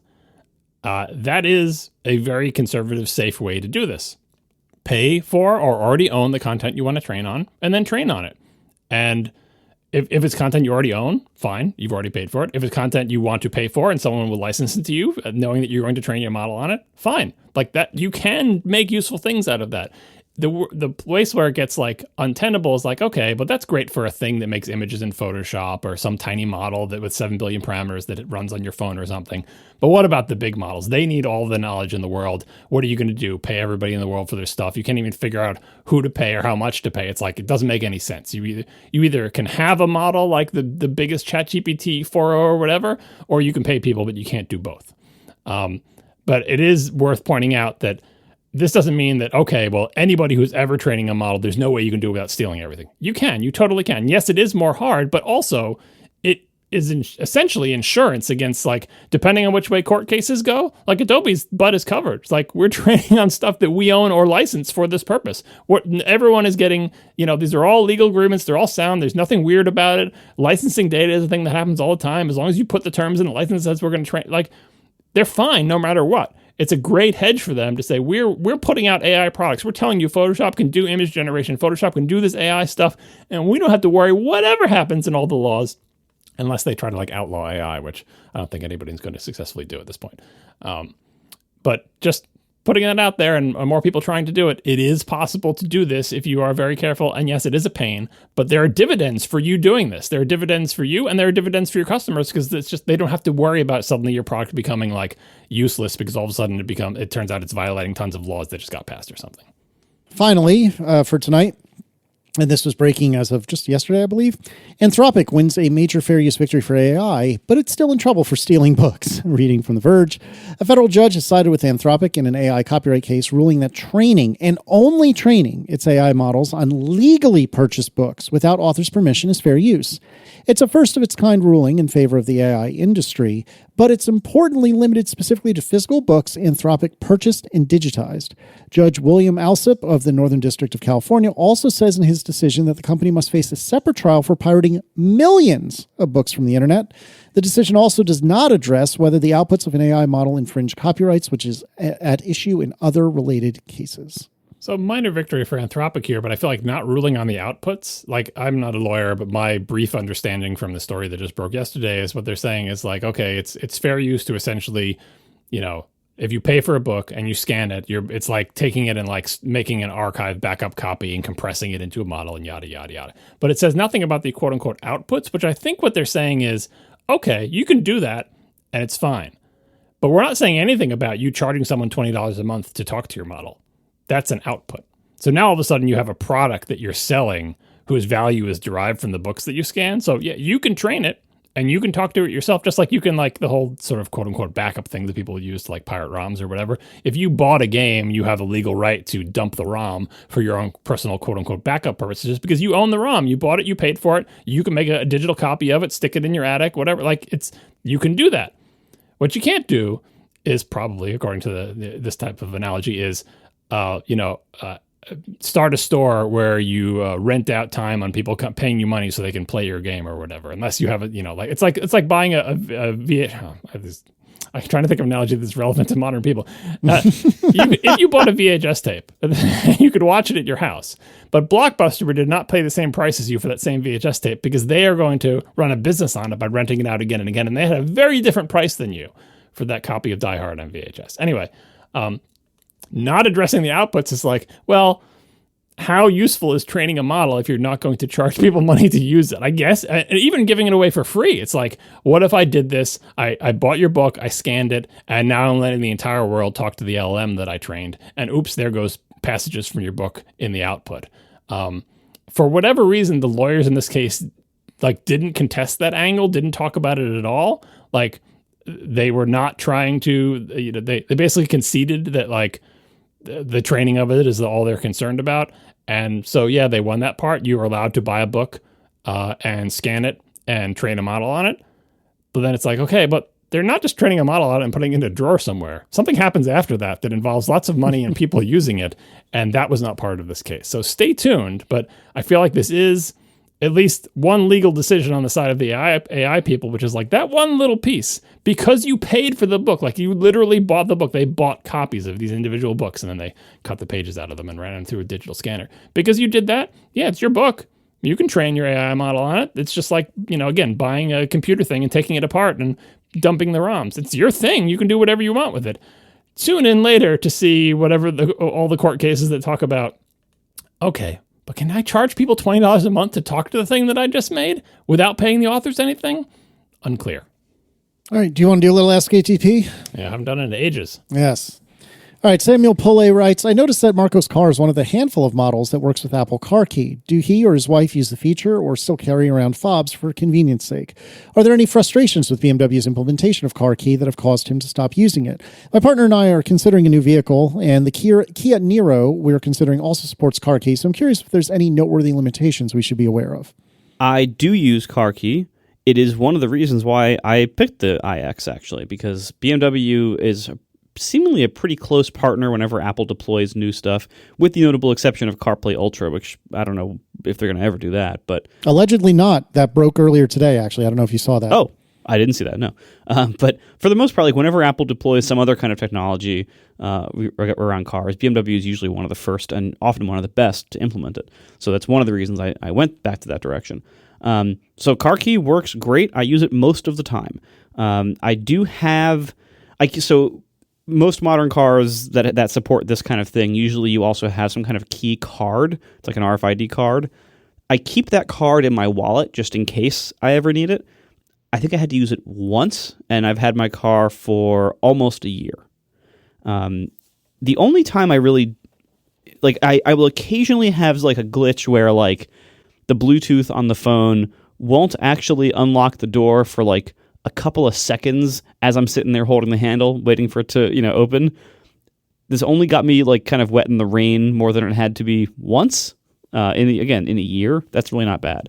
And the convenience of just having my phone be the key and not having some giant key fob in my pocket all the time, which sucks. Like, that's very, very nice. If I'm going like on a trip, like, so whenever I have like my backpack with me, like my main backpack that I bring everywhere, I do keep one of the key fobs in the backpack. So just in case I'm like out in the middle of nowhere somewhere and for some reason it's not working, I can use the key fob. It'll be fine. But I have not needed to yet in a year. And it seems like whatever the downside or like slowness of it sometimes is, it sure seems like it's Apple's bug, not BMW's. Everything with iPhones and cars and Bluetooth works really well, like 97% of the time, but then there's that 3% that it doesn't. And it because I've seen this across multiple cars from multiple brands, it seems like that's an Apple thing, not a BMW thing. So, there is that, occasional unreliability. Also, when I get into the car and start driving, it has wireless CarPlay. Sometimes the CarPlay doesn't connect for like the first 20 or 30 seconds of the drive. Again, not frequently, but sometimes. And again, that feels like an Apple bug, not a BMW bug. But for the most part, the rest of the integration really is quite solid. And I use it again. That is the main way I use my car, is I walk near it with my phone in my pocket, and it opens up, and I get in, and I sit down, and I just start driving. It's great. And at this point, I don't think I would consider a car that didn't have that functionality. Now imagine this, but having a always updated central infotainment system, which you do have now, as you said. This is why people are such nut jobs, including me, about CarPlay. Like, I don't think I really need my phone to unlock my car, although maybe I'm saying that only because I'm ignorant and I don't realize how amazing it is. But I tell you, I am not going to buy a car without CarPlay. I'm just not. It's not going to happen. This is an interesting confluence of technology development related to getting into your car, with the sort of the rise of the smartphone coinciding with car manufacturers moving to, having primitive keyless entry and moving up the ladder. So very old sort of keyless entry, key fob thing that uses radio to unlock your car if you press a button, and then eventually uses radio to unlock your car when you get close to it. In the beginning, those used tech that would like go off I forgot the number thing, but the battery that's in an AirTag. What is that one? 2032. Yeah. Anyway, like a little cell battery, and it would last for like years and years. Like eventually, your thing would die if you owned your car for a long time. All right. And those, they were cheap to make. They weren't particularly technically sophisticated. They did the job. A lot of them were not particularly secure, but whatever. And then smartphones started rising. But then the car manufacturers are like, well, this technology exists now. Like these new standards, Bluetooth, RFID, my car is like a little computer. All that stuff we were doing with those little coin batteries and those primitive like RF transmitter receivers, our key fob should become a little miniature computer now instead. And so what happened is key fobs started to become gigantic because, I don't know, like there's a little computer in there that has Bluetooth and other like... I don't understand why they got so big. I assume it's because they stopped being like little Radio Shack radio frequency things and started being tiny little computers. And they just got so big that it would lead you to say, well, the second I don't have to carry this rock in my pocket, I can just use my phone, which I'm carrying anyway. I'm just going to throw this thing away and not use it. And like key fob inflation, like it goes right alongside like the size of cars in America. Some of the key fobs I see in these car reviews, I'm like, that can't be real. Like that cannot be the size of the key fob. Like they're the size of a submarine sandwich. Like who can even fit that in their pocket? What is in there? Like, and then of course, they're ugly ones. The Ionic series has a horrendous key fob that's also kind of big. But anyway, this is leading people, I think, to will eventually, like, once this sort of trickles down from the fancy BMWs to other cars, as soon as regular people can just use their phone as their car key, assuming this works in any way reliably, it will be such a relief not to bring those giant key fobs along with you. In the same way that we had that brief period where it was a relief not to have to stick a metal key into a thing. They used to have the ones where the keys like closed down like a switchblade, so if you needed it was there or whatever, and then they're like, just abandon it. There's no actual physical key. It's just the fob. But then the fobs got giant. So now car makers are essentially driving people towards CarKey and other solutions if those things become reliable. I'm glad the BMW one is reliable, but I'm not confident that every car brand will be as reliable. But all I know is I don't want my key fobs to get any bigger. And that's been happening because I don't yet have any fancy cars, but even just in the series of Hondas I buy, the key fobs keep getting bigger. I'm like, easy guys, back off. My pockets are only so big. I mean, and for the record, first of all, I think my favorite key fob of any car I ever had was actually the Tesla Model S key fob. That it was basically a little tiny black Tesla. It was shaped like the Model S, and you'd like click the front for the front to open the front, click the back to open the back, and click the middle, like the roof of it, like a little Matchbox car to lock and unlock. And it was like small and sleek, and because it was curved like the car, it actually like didn't make a huge bulge in your pocket. Like it was nice. But also for the record, like the car key situation, Rivian, I don't know if they support the actual car. I think they might. I think their version 2 supports CarKey better. My R1S was like the first version, and it used Bluetooth in some different way to basically be a car key. And that also worked very reliably the vast majority of the time. The actual Apple car key does work better. It's more reliable more of the time than the Rivian one was. But the Rivian one was reliable enough that that's what I used, again, the vast majority of the time. I never used the key fob in that car. And I think, if I recall correctly, even my Land Rover Defender before that also had some kind of like app Bluetooth key thing. And I think that also worked just fine. But again, the car key in the BMW has been the best so far of all of them. I also wanted to briefly address listener Steve Stutz wrote in earlier yesterday to ask just generally how I'm liking the BMW so far, and that when I was looking for a replacement for the Rivian, I'd mentioned that I didn't want to go with like a Lucid or a Fisker or some other EV startup. I wanted to go with like a big established company because I was tired of it. And Steve wanted to know why, basically, and how that's working out for me. So far, I love the iX. It's great. It is such a terrible looking car. With respect, can confirm. Yeah, it is not attractive, but it is really nice to like once you're no longer outside of it and once you get inside of it, it's a very nice vehicle. And what I was tired of with the EV startups was with Tesla, I was tired of, first of all, the politics of the company pretty significantly changed over the time, but that was actually mostly after I was already off of it. But with Tesla, I was mostly irritated by the software constantly redesigning and moving controls in weird places, and that was kind of annoying. But overall, it was a great ownership experience. That really was not that big of a problem. I mainly moved off of Teslas because I needed something off-road when I was living on the beach. And of course, now I wouldn't go back because of the politics, but if not for the politics, I might go back because their cars really were very nice to own. It is a different beast now that they've like scaled a lot of stuff up, and I think quality has suffered a little bit from what I've heard, but that's not, I don't follow it that closely. Rivian, that was very much a version 1 car for a version 1 car company, and the service situation was atrocious. That's really what got me. Is like it needed a bunch of service on minor things because it was a version 1 car, and the service situation was just terrible. Like having to drive it very far away on a very unpleasant drive to even get service, and not being able to get service for literally 11 weeks when I needed it. That was quite a poor experience. But when the car worked, it was great. But I was so tired of dealing with bugs. BMW, it's really mature. It's a very low drama ownership experience for a very nice car, and the car itself, The iX is the nicest EV I've ever driven in so many ways. Most notably, what you notice in that car is that is a luxury car. When you are inside of it, it feels like a luxury car. It sounds like a luxury car. Like it is the smoothest, nicest ride I have ever felt in any car.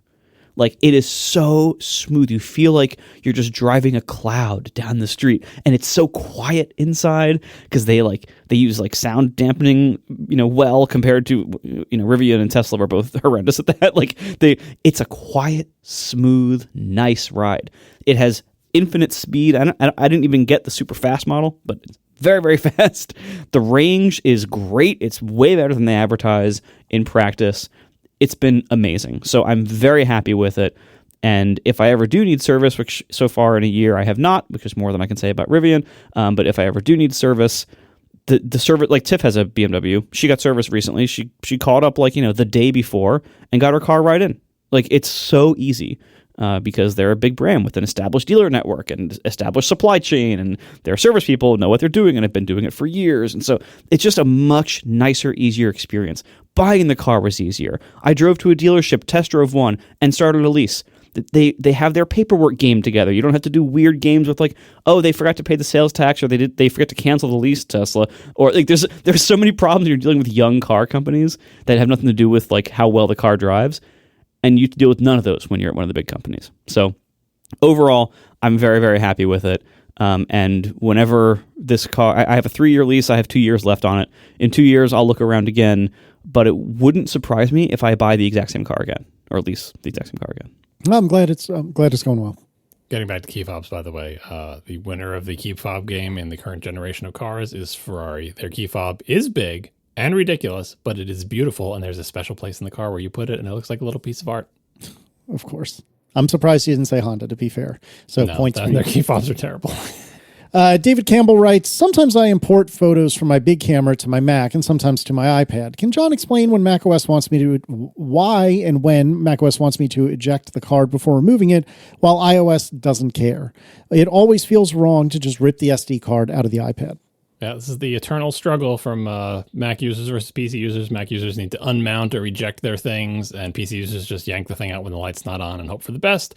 It's all the same technical situation under the covers, which is that operating systems do not write the data to your removable storage immediately. Instead, they build it up in buffers and dump those buffers on a schedule that they feel like as a complicated part of their I/O system and a cache hierarchy. And it's all to say, it's like the computer is more complicated than you think. So we don't have drive lights anymore.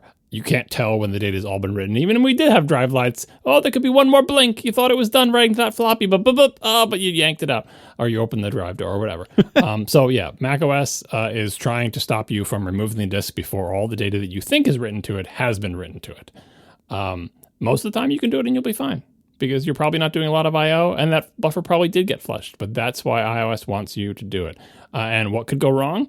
If you have a fancy journaling file system where it's or any kind of file system that's always in an inconsistent state, you may be missing some data, but you won't corrupt the data structures in the file system, making the entire thing unreadable. But if it's a crappy old file system that doesn't have those safeguards, like is often used on cheap removable media, and you yank it out, not only may the data that you thought was supposed to be on the card not be there, but maybe it was in the middle of updating some important data structure or directory entry, which will cause tons of other data on the drive to become gone or quote unquote unreadable, and you have to use one of those undelete programs to scavenge the data and repair the damaged directory entry to pull your stuff back off, which is why there's a million tools for recovering or quote unquote undeleting data from SD cards and stuff. So my advice is to unmount the stuff before you yank it out of your computer, if possible. And why does iOS not do that? Maybe they have a differing buffering system. Maybe there's just no way to tell iOS to unmount it. Maybe someday iPadOS will get one and will become a big boy computer. But for now, if there's no way to unmount, then you just yank it out when you feel it's safe. But on the Mac, you do have an option, so don't do that. Well, also on iOS, there are very few ways that you can write data to an SD card on iOS. It's almost always just reading it. So if it knows that, if you are importing a picture, which is the example David gives here, importing a picture on iOS, that is a read-only operation. That is never going to write anything back to the card. When you mount that card on a Mac, it mounts as a removable volume, and you can there could be some app in the background that starts doing whatever it wants on that volume. I can tell you exactly what app is going to be in the background doing whatever to it. We all know it too. MDS Store. Spotlight is going to be indexing it, and it's going to tell you, oh, sorry, I couldn't eject that because some other process is using it, or because the device is busy. And if you know how to use PS or even Activity Monitor or LSOF, you'll find out, oh, look, it's MDS or MDS Store that is now doing stuff. And it's like, stop, Spotlight. I just want to eject my thing. And so you kill MDS and then you unmount your thing. Right, but iOS is not doing that. iOS knows what SD cards are and aren't. And it has very limited uses for them. It doesn't let any app just access them freely. I think the only way to write to it from any app, would be probably the Files app if you're manually dragging a file onto it. But for the most part, no apps can touch it. And that's what I would imagine people will be doing. If you're copying things in the Files app onto your SD card, and you're like, well, I'm done, and you yank it out, but it wasn't really done. Yeah, but if it's just in there and some app is going to read the photos off of it, probably Apple, then they can control, they know exactly what is going to write to it, and almost nothing is. So that way they can say, all right, yeah, you can just pull it out. Obviously, if you're in the middle of a read operation and you pull it out, that operation will fail, but it's not going to corrupt the data on the card because no writes were taking place. If you're lucky, that operation will fail in a sensible way instead of giving you a half-corrupted image that might crash the app every time you try to view it. Hopefully, it will just not write the image at all, but error handling is tricky, and that's exactly where you find edge cases in applications where what does happen if I'm importing photos from this SD card and I yank it out in the middle? Does it just okay, all the ones successfully written are there and all the ones not successfully written aren't there? Or is there a half-written thing that every time I scroll past it crashes the Photos app? Fingers crossed. All right, thank you to our sponsors this episode, Notion and DeleteMe, and thanks to our listeners who support us directly as members. You can join us at atp.fm/join. One of the many perks of membership is ATP Overtime, our weekly bonus topic. Every episode, we do bonus content that only members get to hear. Plus, as I mentioned earlier, we do specials and all sorts of other fun stuff. To hear Overtime, go to atp.fm/join. This week on Overtime, we're talking about the overlap between app development and game development. Once again, thank you so much for listening. We'll talk to you next week. Now the show is over. They didn't even mean to begin, 'cause it was accidental. Oh, it was accidental. John didn't do any research. Marco and Casey wouldn't let him, 'cause it was accidental. Oh, it was accidental. And you can find the show notes at atp.fm. And if you're into Mastodon, you can follow them at CASEYLISS. So that's Casey Liss, MARCOARMENT, Marco Arment, SIRAC, USA Syracuse. It's accidental. They didn't mean to. Accidental. Tech podcast so long. All right. So there's been some TV-related news. To recap, Marco was thinking about buying some new TVs. I was giving him advice, but I said, during the course of the year, it takes a while for all of the TVs to be released. And so it's hard to give a recommendation. Maybe you should wait until everyone has put their cards on the table for 2025. And so we could say, finally, all the 2025 TVs are out. They've been reviewed, and now I can give better assessments. So I gave some tentative recommendations last time without having all the information. In particular, Sony's Bravia 8 II, the stupidly named Bravia 8 II, was not out then. It had just been announced but not reviewed. And I'm like, well, let's hedge our bets, because maybe that'll be great. Maybe it'll stink, but we don't know. So let's wait until that's out.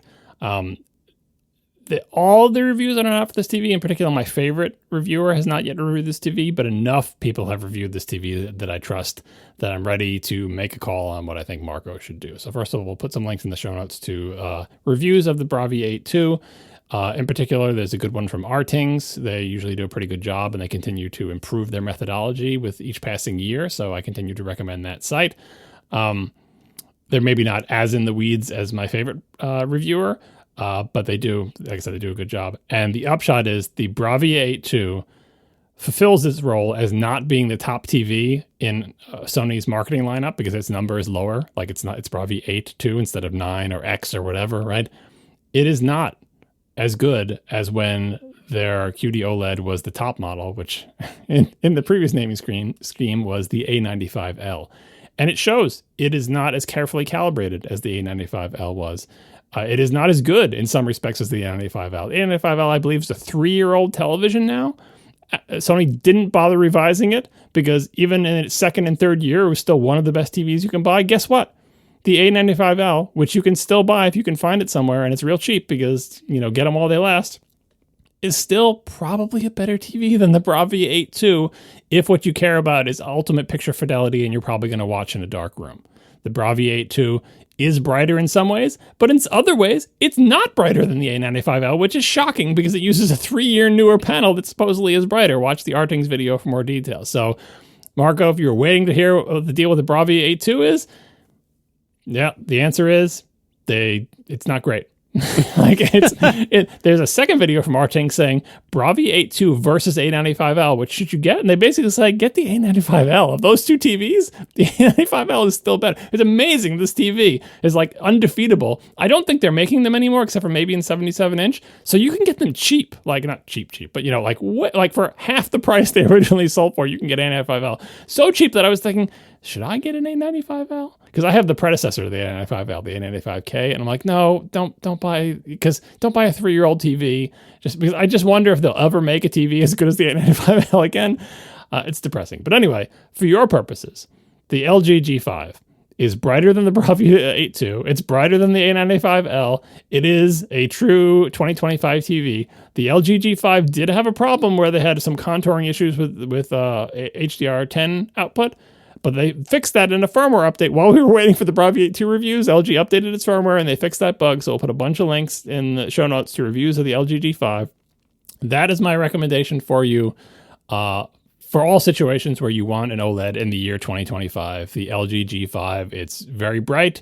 Even in terms of its peak brightness, may not be as bright as you think, but like we went over this last time, in looking at the whole scene, mini LED TVs, we're going to have to turn down their backlight to stop blooming. The LG G5 doesn't have to, so there are situations where the G5 is even brighter than a mini LED TV, which is usually unheard of.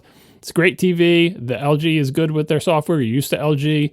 That's your answer. 2025, it's the LG G5 if you want an OLED television. Final answer. Yeah.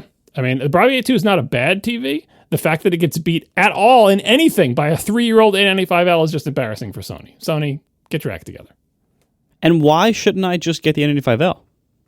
It's not as bright as the G5. Like you have for your bright room situation. Like I feel like the N95L is still like the most accurate, best TV if you're going to watch in a dark room. So if you have that situation, fine. But for a sunny room, the G5 gets so much brighter than the N95L in so many different conditions, and it's not that much worse. Like the LG's processing is better this year.